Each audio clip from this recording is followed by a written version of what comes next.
Hold your positions. Do not approach the cage. We've got movement. It's hitting the bars. Get the sedative ready. They found footage of something that defies explanation. The helicopter pilot hasn't closed his eyes without seeing it since.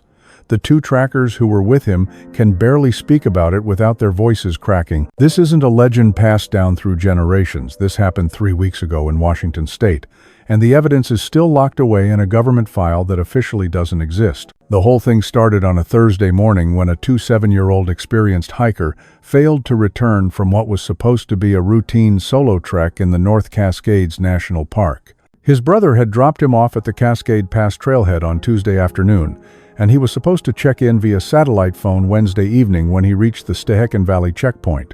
When Thursday morning came with no signal, no message, no trace, his family contacted the Washington State Search and Rescue. The missing hiker, Derek Morrison, had experience in alpine terrain and was equipped with proper cold weather gear, GPS tracker, emergency beacon, and 10 days' worth of supplies. His planned route followed established mountain paths through a section of wilderness that park rangers knew intimately. Under normal circumstances, someone with his training shouldn't have encountered trouble completing the trek in the scheduled time frame. But the region where he vanished was notorious for its hidden ice caves and dense cedar forests that could swallow a person without a trace. By Thursday afternoon, the rescue coordinator had assembled a ground search unit, but the landscape made it nearly impossible to cover effectively on foot. The wilderness stretched for endless miles in every direction, fractured by steep canyons and boulder fields that could conceal a body completely. After the ground team spent 6 hours without finding any indication of the missing hiker, the decision was made to deploy aerial support. The pilot, Captain Marcus Webb, had been flying search and rescue missions for over 17 years and had witnessed just about everything these mountains could unleash.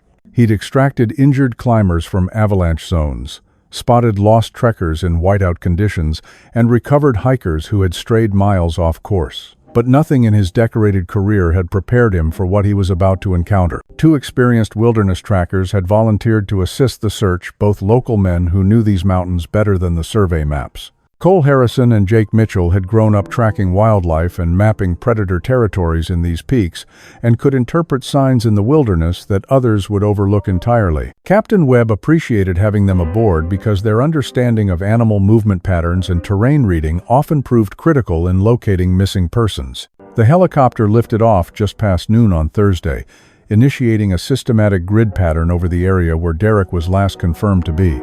The weather conditions were exceptional for an aerial search: crystalline skies, unlimited visibility, and calm winds. From 1,200 feet up, the pilot could survey vast expanses of the forest canopy and glacial valleys, scanning for any indicators of human presence or disruption in the natural order below. For the first 90 minutes, they covered the marked trail route and the immediate buffer zone. Captain Webb flew in precise grids, ensuring they overlooked no section of terrain where someone might be injured or stranded. The trackers examined the ground through high-powered binoculars, searching for the distinctive colors of modern trekking equipment that would contrast against the organic grays and greens of the mountain landscape. They located Derek's campsite from the previous night relatively quickly.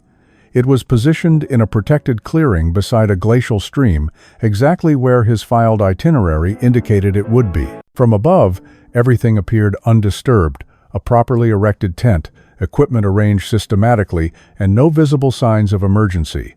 But Derek himself was nowhere to be found. Captain Webb circled the campsite multiple times while the trackers analyzed the scene below.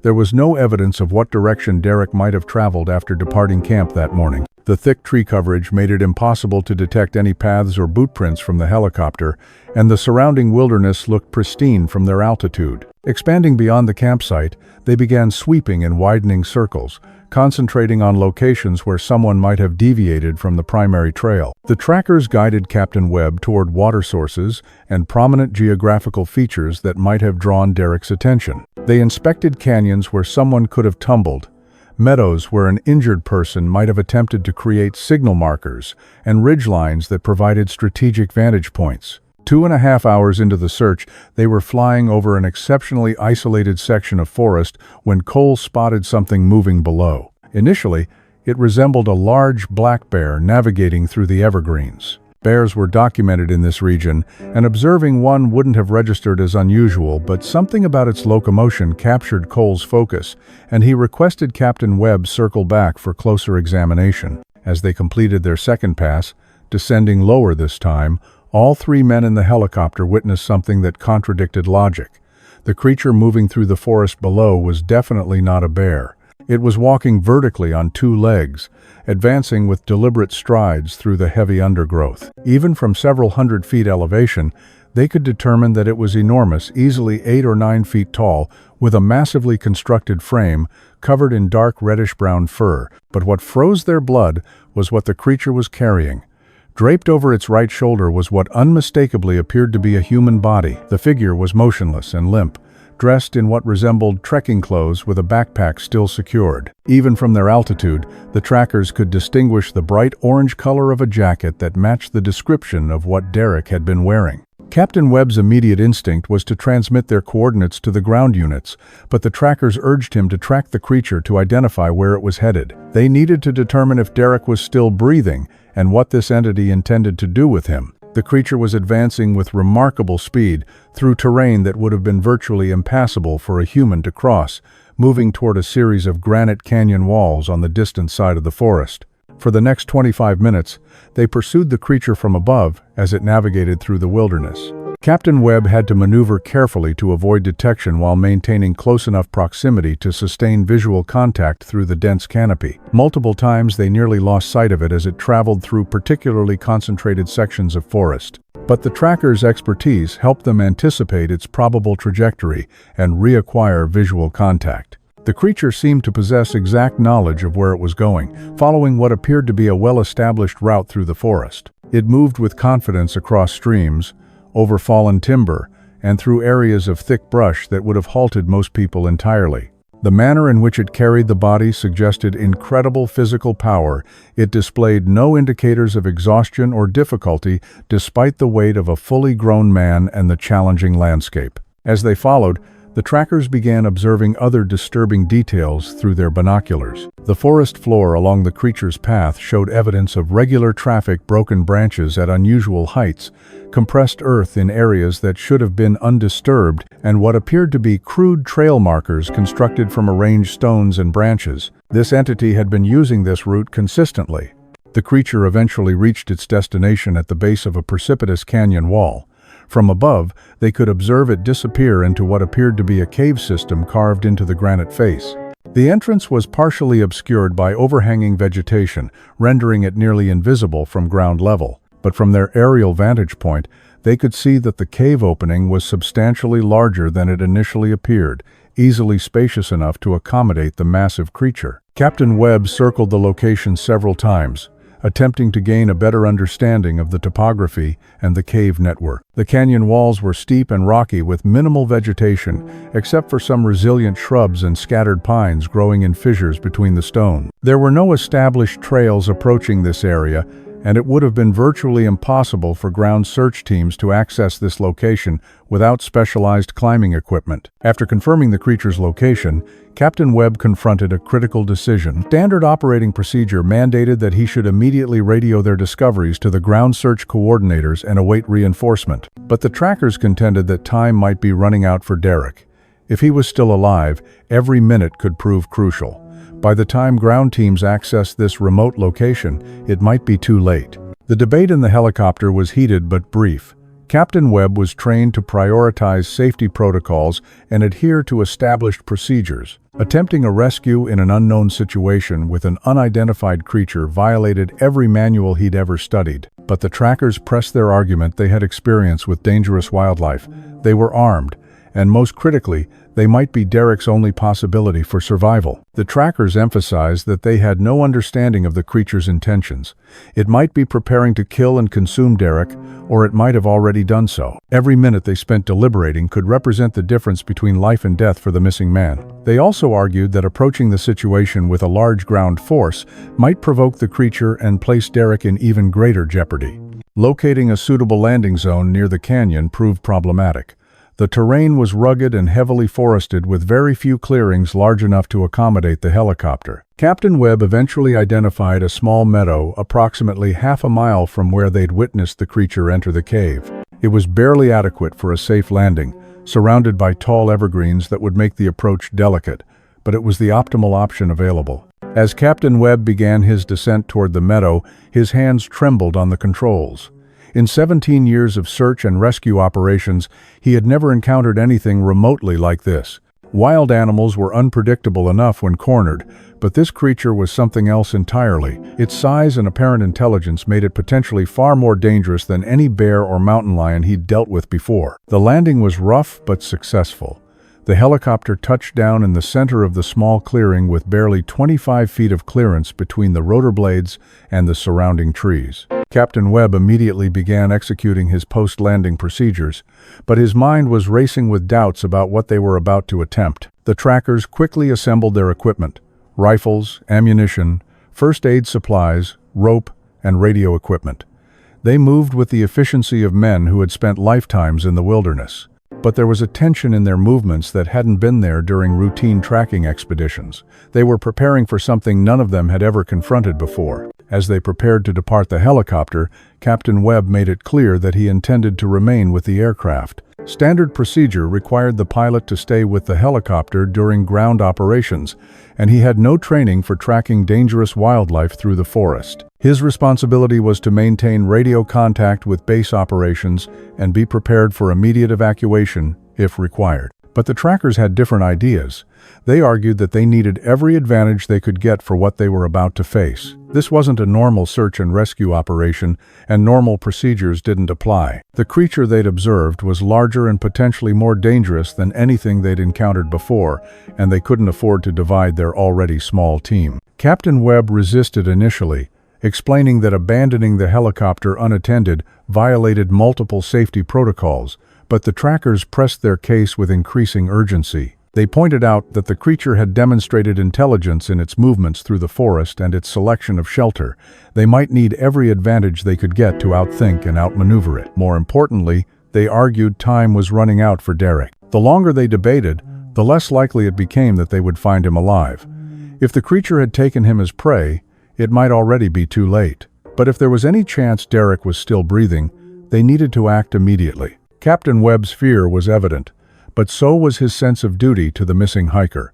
After several minutes of intense discussion, he made the decision that would haunt him for months afterward. He would accompany the trackers to the cave, but only after disabling the helicopter's engine to prevent theft and concealing the keys in a location known only to him. The half-mile trek from the landing site to the canyon wall consumed nearly an hour. The terrain was substantially more difficult to navigate on foot than it had appeared from the air. They had to work their way through thick undergrowth, across rocky streams, and around massive fallen trees that blocked their path. The trackers took the lead, using their tracking skills to find the easiest route through the wilderness. About halfway to their destination, they picked up the creature's trail. The signs were unmistakable footprints in soft earth that were nearly 18 inches long and pressed deep into the ground. The depth of the impressions suggested incredible mass, far more than any known animal in the region. The footprints showed a humanoid shape with distinct toe marks, but the size exceeded anything in the scientific literature. Following the trail revealed other disturbing evidence of the creature's presence. Branches were broken at heights of 8 to 10 feet, far above where any normal animal would have caused damage. The breaks appeared to be deliberate rather than accidental, as if the creature had been marking its territory or clearing a path for easier travel. They found scratch marks on tree trunks that were unlike anything the trackers had seen before. The marks were too high and too deep to have been made by bears or other known predators. Some of the scratches appeared fresh, while others looked old and weathered, suggesting the creature had been using this area for an extended period. The smell was the next thing they noticed. A strong, musky odor permeated the area around the creature's trail, unlike any animal scent the trackers were familiar with. It was organic but alien, with an intensity that suggested the creature had a powerful natural musk for marking territory or communicating with others of its kind. As they got closer to the canyon wall, they began finding more elaborate signs of the creature's presence. Crude structures made from arranged branches and stones appeared along the trail, too organized to be natural formations, but too primitive to be human construction. Some appeared to be markers, while others might have served as shelters or storage areas. The most disturbing discovery was a collection of bones scattered in a small clearing about 100 yards from the cave entrance. Most were clearly from deer and other forest animals, picked clean and arranged in neat piles. But mixed among them were items that made the men's blood run cold: fragments of clothing, a hiking boot, and what appeared to be human bone fragments weathered by time and exposure. The trackers exchanged grim looks as they examined the bone pile. This wasn't the first person the creature had taken. The evidence suggested it had been hunting humans in this area for some time, possibly years. Derek, whom they were trying to rescue, might already be dead, and they might be walking into a trap. But they pressed on toward the cave, moving more cautiously now that they understood the full scope of what they were dealing with. The creature wasn't just a wild animal acting on instinct, it was an intelligent predator with established hunting patterns and a proven track record of killing humans. The cave entrance was larger than it had appeared from the helicopter, with an opening nearly 10 feet high and 15 feet wide carved into the canyon wall. The entrance was partially concealed by hanging vegetation and strategically placed rocks, making it nearly invisible from most ground-level approaches. Only someone specifically looking for it would have been likely to find it. Fresh drag marks in the dirt led directly into the cave along with the creature's massive footprints. The tracks were so recent that some of the disturbed earth was still settling. Whatever the creature had done with Derek, it had happened within the last few hours. The smell from inside the cave was overwhelming, a mixture of the creature's musk, decay, and something else they couldn't identify. The trackers covered their noses and mouths with cloth, but the stench was so powerful it made their eyes water. Whatever was living in this cave had been there for a long time. They could hear sounds coming from deep within the cave system, scraping noises, heavy footsteps, and what sounded almost like primitive vocalizations. The creature was definitely inside, and it appeared to be active. The sounds echoed off the cave walls, making it difficult to determine exactly how far back the tunnel system extended. Captain Webb hung back at the cave entrance while the trackers prepared to venture inside. His fear was paralyzing. Everything about this situation violated his training and common sense, but the trackers reminded him that Derek's life depended on their actions. In the next few minutes, Jake volunteered to scout ahead while the others maintained their position near the entrance. He moved carefully into the cave, using a small flashlight to illuminate the path ahead. The tunnel sloped downward and curved to the right, disappearing into darkness beyond the range of his light. Jake returned after just a few minutes, his face pale with fear and excitement. He'd found evidence of human presence deeper in the cave: scattered camping equipment, torn clothing, and what looked like a makeshift enclosure created by piling rocks to block off a small side chamber. More importantly, he'd heard a human voice calling weakly for help from somewhere deeper in the cave system. Derek was alive, but his voice sounded weak and distressed. There was no time to waste on further planning or waiting for backup. They had to act immediately. The sounds of the creature's movement were getting closer to the cave entrance. It seemed to be aware of their presence and was investigating the disturbance. The trackers could hear its heavy footsteps and guttural breathing echoing through the tunnels. Whatever they were going to do, they had to do it quickly. The plan they developed was simple but dangerous. They would create a distraction to draw the creature away from the area where Derek was being held, allowing one person to slip past and attempt a rescue. It was risky and relied on splitting their already small team, but it was the only option that gave Derek a chance of survival. The trackers positioned themselves on opposite sides of the cave entrance, using the natural rock formations as cover. Captain Webb, despite his fear, agreed to help create noise and confusion by using rocks to bang on the canyon walls. The goal was to make the creature think they were a larger group, attacking from multiple directions. When they began their distraction, the response from inside the cave was immediate and terrifying. A roar echoed from the depths that was unlike anything any of them had ever heard, deeper and more powerful than a bear, but with an intelligence and fury that was unmistakably human. The creature was enraged, and it was coming to investigate. Heavy footsteps pounded through the cave system, getting closer to the entrance with each passing second. The trackers could see a massive shadow moving in the darkness beyond their flashlight beams. When the creature finally appeared at the cave mouth, all three men froze in terror.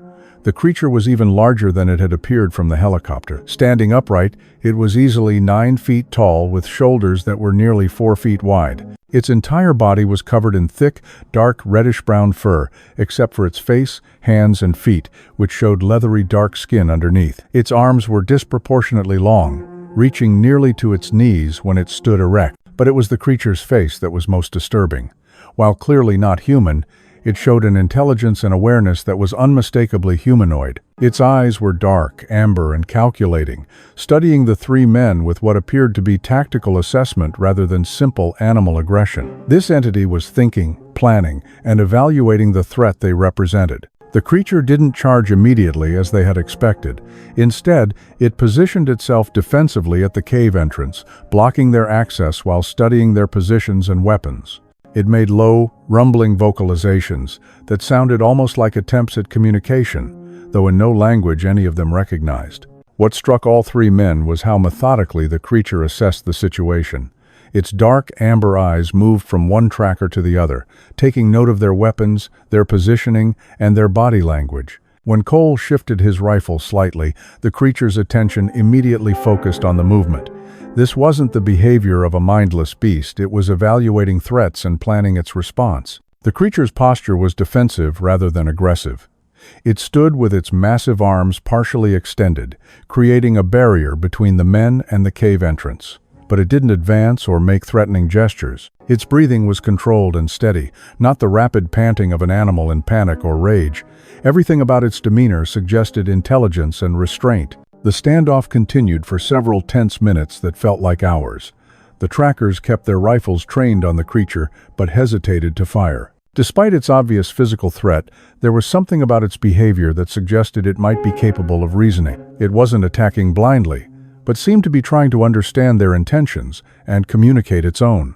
The creature began making different sounds, clicks, and grunts that varied in pitch and rhythm. At first, the men thought it might be calling to others of its kind, but gradually they realized the sounds were directed at them. The creature was trying to communicate using a complex system of vocalizations that suggested language rather than simple animal noises. When Captain Webb accidentally kicked a small stone, causing it to clatter across the rocky ground, the creature immediately turned toward the sound, but instead of an aggressive reaction, it tilted its head in what appeared to be curiosity. It made a series of soft clicking sounds and gestured toward the stone with one massive hand, as if asking what had caused the noise. From deeper in the cave, they could hear the weak voice of Derek calling for help. The sound seemed to agitate the creature, which turned toward the voice and made what sounded like warning calls. But the tone wasn't threatening, it sounded more like a parent trying to calm a frightened child. The creature looked back at the three men and made gestures toward the cave, as if trying to explain something about the person inside. The behavior was puzzling and contradicted everything they had expected. Rather than aggressive, the creature seemed protective, almost as if it was guarding Derek rather than preparing to harm him. When Derek's voice grew weaker, the creature showed what could only be described as concern, shifting its weight from foot to foot and making soft, worried sounds. Cole tried an experiment. He slowly lowered his rifle and took a step backward away from the cave entrance. The creature's response was immediate, but not violent. It relaxed its defensive posture slightly and made what sounded like approving noises. When Cole raised his rifle again, the creature tensed and resumed its guarding position. It was clearly responding to their threat level and adjusting its behavior accordingly. Captain Webb, despite his fear, began to recognize patterns in the creature's vocalizations. Certain sounds seemed to be associated with specific gestures or situations. When the creature gestured toward the cave and made low, gentle sounds, it seemed to be trying to reassure them about something. When it heard Derek's voice and responded with clicking sounds, it appeared to be communicating with the person inside. This realization changed the dynamics of the confrontation entirely. The creature wasn't holding Derek prisoner in the traditional sense, it was protecting him.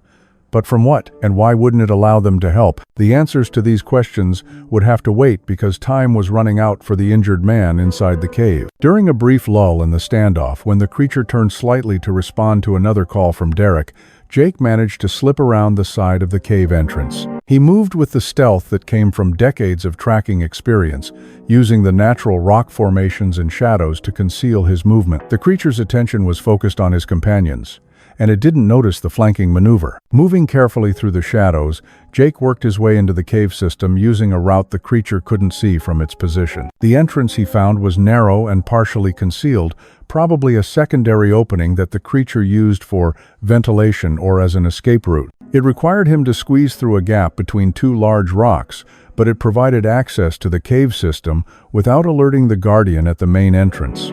The rescue attempt was harrowing. Jake had to navigate through a maze of tunnels and chambers, following the sound of Derek's voice while trying to avoid detection by the creature. The cave system was much more extensive than they had realized, with multiple levels and branches that could have hidden dozens of people. The secondary entrance led into a narrow passage that sloped downward at a steep angle.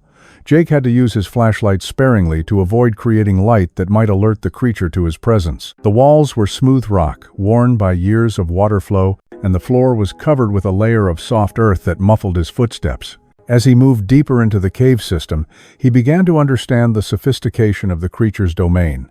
The tunnels weren't random formations, but appeared to have been deliberately modified and improved. Loose rocks had been cleared from the pathways, and natural shelves in the rock walls had been organized with what looked like stored supplies, roots, berries, and other food items carefully arranged and preserved. The air in the caves was surprisingly fresh, suggesting a complex ventilation system that drew air from multiple surface openings. The temperature was constant and comfortable, making the cave system an ideal shelter from the harsh mountain weather. It was clear that the creature had been living here for a long time and had made significant improvements to make it suitable for long-term habitation. He found evidence of the creature's intelligence everywhere he looked. Tool marks on the walls showed where passages had been widened or smoothed. Primitive but effective drainage systems had been carved into the floors to channel water away from living area. Even more sophisticated was a series of reflecting surfaces made from polished metal objects, probably lost or stolen items, from campers that had been positioned to redirect light from the entrance deeper into the cave system. Jake also discovered that the creature wasn't alone in the caves. Signs of other inhabitants were everywhere: smaller footprints, different sleeping areas, and evidence of a complex social structure. Some of the footprints were much smaller, suggesting young creatures, while others showed variations in size and gait that indicated multiple adults. This wasn't a solitary monster, but a family group with an organized society. Following the sound of Derek's voice led him through several chambers that had clearly been designated for specific purposes. One area appeared to be used for food preparation, with stone tools arranged on flat rock surfaces and evidence of controlled fires. Another chamber contained what looked like sleeping areas, with beds made from gathered vegetation and animal furs arranged in neat rows. Most disturbing was a chamber that appeared to be dedicated to human artifacts. Backpacks, clothing, camping equipment, and personal items were carefully arranged and sorted. Some items showed signs of age and weathering, suggesting they had been collected over many years. But rather than being destroyed or scattered, everything was organized and preserved, almost like a museum collection. Jake finally found Derek in a small chamber that had been partially sealed off with rocks and debris, but not in the way they had originally thought. The barrier wasn't designed to keep Derek prisoner, but to protect him from the deeper parts of the cave system. It was more like a hospital room than a prison cell, with soft bedding made from gathered materials and easy access to water from a small underground stream. Derek was conscious but badly injured, dehydrated despite having access to water, with what appeared to be a broken leg and numerous cuts and bruises that showed signs of careful tending. Someone had cleaned and dressed his wounds using primitive but effective techniques and had been providing him with regular food and water to keep him alive. Derek's story was even more bizarre than what they had witnessed. According to him, he had fallen into a crevasse while trying to photograph a rare bird and had injured his leg in the fall. Unable to climb out, and with his satellite phone damaged in the fall, he had resigned himself to waiting for rescue or death. But instead of dying, he had been found by the creature. Rather than attacking him, it had carefully lifted him out of the crevasse and carried him to the cave. For the past 3 days, it had been bringing him water and food, mostly berries and roots, but enough to keep him alive. Derek insisted that the creature had shown no intention of harming him. While it had prevented him from leaving the cave, it had also tended to his injuries as best it could, and had protected him from other predators in the forests. The makeshift enclosure he was being held in was more like a shelter designed to keep him safe while his injuries healed. This revelation changed everything about the rescue operation. The creature wasn't a mindless predator, but an intelligent being that had been trying to help the injured hiker in the only way it knew how. The bone pile they had found outside might have been from natural deaths or other predators, not evidence of the creature's hunting activities. But regardless of its intentions, they still needed to get Derek to proper medical care. His injuries required treatment that the creature couldn't provide, and his family needed to know he was alive. The rescue had to continue, even if it meant betraying a creature that had been go through the rock passages, sometimes coming close enough that they could hear its breathing and low vocalizations. During these encounters, they would freeze in whatever position they were in, barely daring to breathe until the sounds moved away. At one point, they became completely lost in the maze of passages. Jake had been so focused on avoiding detection that he had missed a crucial turn and led them into an unfamiliar section of the cave system. With Derek growing weaker and their situation becoming increasingly desperate, they had to risk using the flashlight more frequently to find their way back to the correct route. The escape became even more complicated when they triggered what appeared to be some kind of primitive alarm system. The creature had arranged loose rocks in certain passages that would clatter and fall if disturbed. When Jake accidentally kicked one of these warning systems, the sound echoed through the caves like a gunshot, immediately alerting the creature to their presence. The response was immediate and terrifying. They could hear the creature roaring with what sounded like rage and betrayal, its heavy footsteps pounding through the main tunnels as it searched for the intruders. The sound was so close and so powerful that rock dust began falling from the ceiling, and they could feel the vibrations through the cave floor. Meanwhile, Cole and Captain Webb at the cave entrance were running out of ways to keep the creature distracted. They could hear the commotion from inside the caves and knew that the rescue attempt had been discovered. The creature was no longer focused on them, but was moving deeper into the cave system to investigate the disturbance. Time was running out before it discovered the rescue in progress. The two remaining men had to make a split-second decision about whether to enter the caves to help their companion or maintain their position at the entrance. Captain Webb, despite his terror, volunteered to create additional noise and distraction by throwing rocks and shouting, giving Cole the opportunity to provide backup if needed. As the creature moved deeper into the caves, its vocalizations changed from the earlier attempts at communication to sounds of pure fury. The intelligence was still there, but now it was focused on tracking down whoever had invaded its domain and threatened its protected charge. Cole could hear it systematically searching the cave system, getting closer to the rescue attempt with each passing minute. The extraction took nearly 35 minutes of careful movement through the cave system, with each minute feeling like an hour. Jake carrying Derek had to rest frequently, and several times they had to hide inside chambers when they heard the creature moving nearby. Derek remained conscious throughout the ordeal, but was clearly in severe pain from being moved, occasionally letting out small sounds of distress that they feared might give away their position. The most harrowing moment came when they were nearly at the secondary entrance and could see natural light filtering in from outside. They heard the creature approaching their hiding spot, its breathing heavy and angry as it searched for them. They pressed themselves against the cave wall in a narrow crevice, barely breathing as the massive shadow passed by their hiding place. The creature paused just feet away from where they were hidden, and they could hear it sniffing the air, trying to detect their scent. Its breathing was controlled but intense, and they could hear small sounds as it examined the passage where they had passed. For several eternal minutes, they were certain they had been discovered and were preparing for a confrontation in the confined space of the cave. But then the creature moved on, apparently satisfied that this particular passage was empty. They waited several more minutes before daring to move, and even then, they progressed with extreme caution toward the entrance. Derek, despite his pain, showed remarkable self-control in remaining silent during this crucial phase of their escape. When they finally reached the secondary entrance, the creature was nowhere to be seen, but they could hear it somewhere in the depths of the cave system, still searching. Cole quickly helped carry Derek away from the cave and toward the helicopter, moving as quickly as the terrain would allow while trying to minimize noise that might alert their pursuer. But they hadn't gone more than 100 yards before they heard the creature behind them. It had discovered their deception and was pursuing them through the forest. The sounds of its approach were terrifying, crashing through the underbrush, roaring in what sounded like rage and betrayal, and gaining ground despite their head start. The creature's pursuit was unlike anything they had ever experienced. It wasn't just chasing them, it was hunting them with intelligence and strategy. Instead of following their exact path, It took parallel routes through the forest that would allow it to cut them off before they reached the helicopter. They could hear it moving through the trees on both sides of their escape route, sometimes ahead of them, sometimes behind, but always getting closer. Several times during the pursuit, they caught glimpses of the massive form moving through the forest with impossible speed and agility. Despite its enormous size, it moved through the undergrowth like a shadow, barely disturbing the vegetation as it maneuvered to intercept them. The contrast between its bulk and its grace was terrifying and mesmerizing. The creature's vocalizations during the chase were complex and varied, ranging from roars of anger to what sounded almost like calls of distress. Sometimes it seemed to be trying to communicate with them, making the same clicking and grunting sounds they had heard at the cave entrance, but now those sounds carried undertones of betrayal and loss that were unmistakably emotional.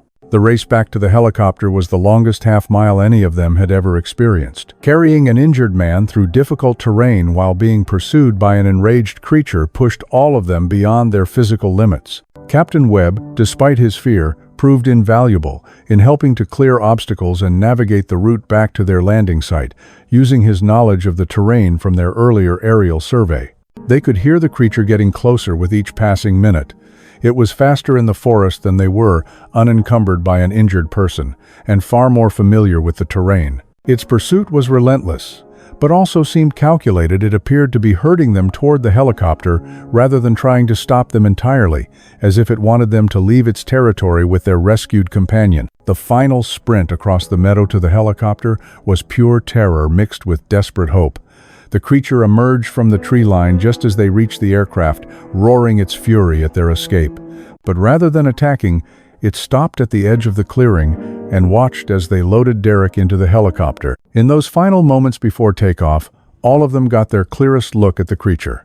Standing in full daylight at the edge of the meadow, it was even more impressive and terrifying than they had imagined. Its massive frame was perfectly proportioned, with muscle definition visible even through its thick fur. But it was the creature's face that haunted them, showing not just anger, but genuine sadness and loss, as if it understood exactly what was happening and why. The creature made no attempt to attack the helicopter or prevent their escape. Instead, it stood watching them with what could only be described as resignation, occasionally making the same vocalizations they had heard earlier, but now with a tone of mourning rather than communication. It was saying goodbye to the injured human it had been protecting, and its grief was unmistakable. Captain Webb had never started an aircraft so quickly in his career. The engines spun up in record time, and they were airborne within minutes of reaching the helicopter. As they lifted off, all of them looked back at the meadow where the creature still stood, watching their departure with what appeared to be sadness rather than anger. The flight to the nearest hospital in Seattle took 50 minutes, during which Derek remained conscious and coherent. He continued to insist that the creature had saved his life and had never shown any intention of harming him. Without its intervention, he would have died in the crevasse where he had fallen. The medical team at the hospital confirmed that Derek's injuries, while serious, were not life-threatening. His broken leg would require surgery and weeks of recovery, but he would make a full recovery. More importantly, his vital signs showed that he had been adequately hydrated and nourished during his captivity, supporting his claims about the creature's care. The official report filed with the Washington State Search and Rescue Authorities mentioned the successful recovery of the missing hiker, but provided minimal details about the circumstances of his rescue. The three men agreed to keep the full story confidential, partly to protect the creature from potential hunters or researchers, and partly because they knew no one would believe them anyway. But Captain Webb couldn't stop thinking about what they had witnessed. The intelligence and apparent compassion shown by the creature challenged everything he thought he knew about wildlife. It had saved a human life, cared for an injured person for days, and had ultimately allowed them to take Derek to safety without mounting a serious attack. In the weeks following the incident, Captain Webb found himself returning to the area during routine flights, looking for signs of the creature or its activities. He never saw it again, but he noticed that the cave entrance had been sealed with rocks and debris, as if the creature had abandoned its home after their intrusion. The two trackers also returned to the area several times, but they found no trace of the creature's continued presence. The bone pile had been scattered, the trail markers had been removed, and the forest showed no signs of the organized activity they had observed before. It was as if the creature had vanished completely. Derek recovered fully from his ordeal and returned to hiking within 8 months. but he never again ventured into the remote areas of the North Cascades where he had encountered the creature. He spoke occasionally about his experience to close friends, always emphasizing the creature's gentle treatment and apparent intelligence. The three men who participated in the rescue developed a bond that went beyond their shared experience. They met regularly to discuss what they had witnessed and to debate the implications of the creature's behavior. None of them had ever encountered anything in their previous wilderness experience that prepared them for what they had seen. Captain Webb eventually retired from search and rescue work, citing the physical and emotional demands of the job. But those who knew him well suspected that his decision was influenced by the knowledge that he might someday encounter something similar again, and he wasn't sure he had the courage to face it. The trackers continued their activities in the mountains but avoided the area around the canyon where they had found the creature. They occasionally heard stories from other outdoorsmen about strange sounds or unusual signs in the wilderness, but they never found evidence of the creature's continued presence in the region. The incident raised questions that none of them could answer satisfactorily.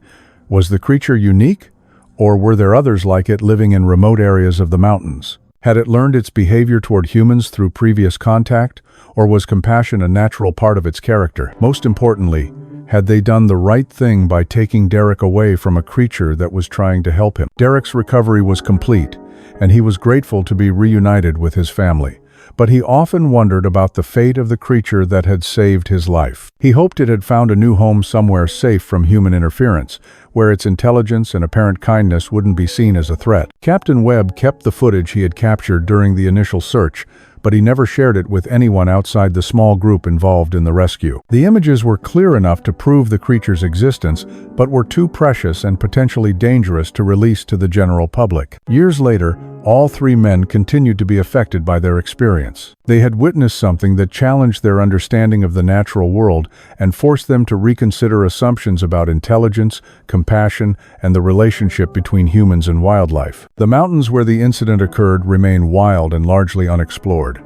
Hikers and hunters still venture into remote areas, usually without incident, but occasionally, someone reports unusual sounds or signs that suggest they are not alone in the wilderness. Whether the creature they encountered was unique or part of a larger population remains unknown. But for three men who witnessed its intelligence and compassion firsthand, the experience proved that the natural world still holds mysteries that science has yet to explain or understand. Derek has never forgotten the creature that saved his life. Despite the fear and confusion of his captivity, he remains convinced that he encountered a being of remarkable intelligence and unexpected kindness. His story serves as a reminder that not all monsters are what they appear to be, and that sometimes the most frightening encounters can reveal the most profound truths about the world around us. The North Cascades remain one of America's most beautiful and mysterious wilderness areas. The local communities in towns like Stehekin and Marblemount have always spoken of the mountain giant in hushed tones around evening fires. The elders tell stories passed down through generations about massive beings that walk upright through the high valleys, protectors of the wilderness who appear only when needed. After the incident, Captain Webb spoke privately with some of these elders in the small mountain communities. They weren't surprised by his story. The mountain giant has always been here, one old logger told him at a roadside diner in Concrete, Washington. They're not monsters, they're guardians. When someone is lost or injured in their territory, sometimes they help, but they don't trust easily, and they don't forget.